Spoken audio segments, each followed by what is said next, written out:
first, okay, so let's understand first what do you mean by the functions, right?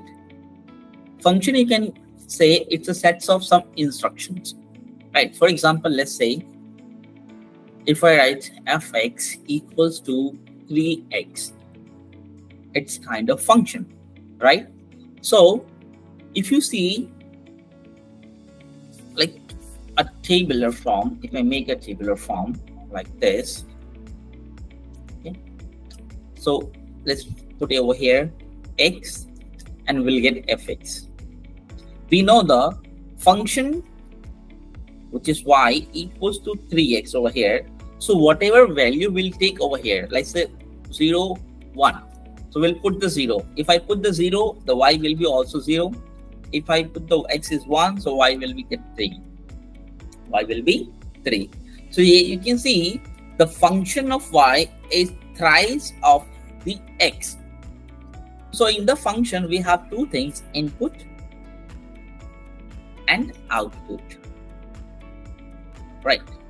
So inputs are basically called as the independent variable. Independent variables, right? Whereas output called the dependent variables.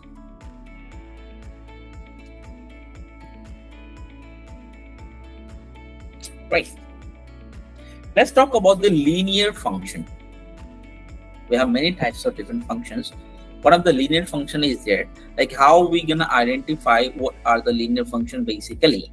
So when you draw a graph using the linear function like this, so we have a graph. This is called the Cartesian plane, and yeah, this is x axis, x dash, y axis, and the y dash, right? So if I draw any line like this line represents what?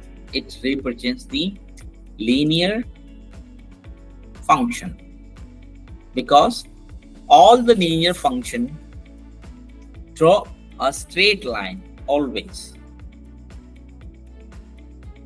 Straight line. That is the identification of the linear function. And how we can write the linear function in the form of like the equation. So linear function can be written as function fx equals to mx plus c, like that. Or we can also write y equals to mx plus c. Here we have a different terms. What is meant by the m? This m is gonna be the gradient of line. Okay, x already told you it's gonna be independent variable, right? C is the y-intercept. Y-intercept, and this is gonna be the independent variable. So these are the components of the linear functions, right?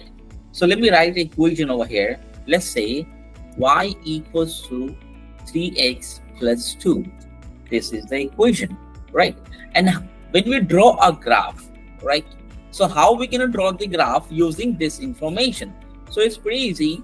We know that the line is passing, the line is intersecting the y-axis at 2. And the gradient of line, like how we can find the gradient? Gradient, also known as the slopes.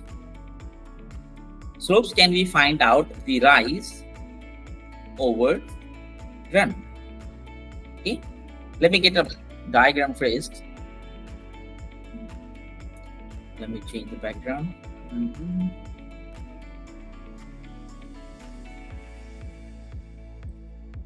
Okay, now we have a graphical base, and let me just draw the Cartesian plane first. Yes, so over here and here.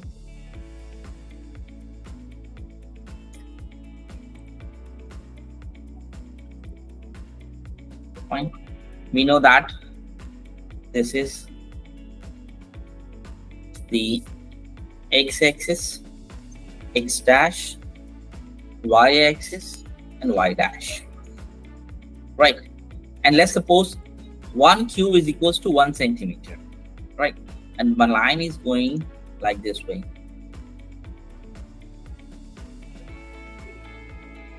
Over here. Okay. Let's make it easy here. It's gonna be -1. I'm writing the positive. Fine. Okay, so this is the line. How we can, like, what we can say, interpret this line? What could be the gradient of line? What could be the y-intercept of this line?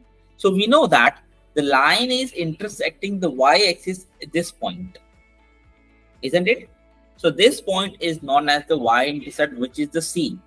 C is gonna be equals to 1. Okay, right? And we need to find the slope, which is called the m. M is known as the rise over run. So rise is basically the y-axis and the run is basically the x-axis. So let's draw a line to find the slope. So I'm gonna draw a line. I can take any point, but I'm just taking this one because I know this is the exact point is given over here and this point. Okay, so now I'm counting the blocks. So if you see, the blocks are like 1, 2, 3, 4. So how many rise are there? 4 units. So let's just write the 4. And the run, I just see 1, 2, 3, 4, 5, 6, 7, 8. So 8 is there. So m equals to, when you simplify, you will get 1 by 2. Got it? So now you have m also, which is 1 by 2. So using these information, we can write the equation for this line. So y equals to 1 by 2 x plus 2. Sorry, plus 1. Yeah. This is the representation of linear equation, and we can find the equation of line using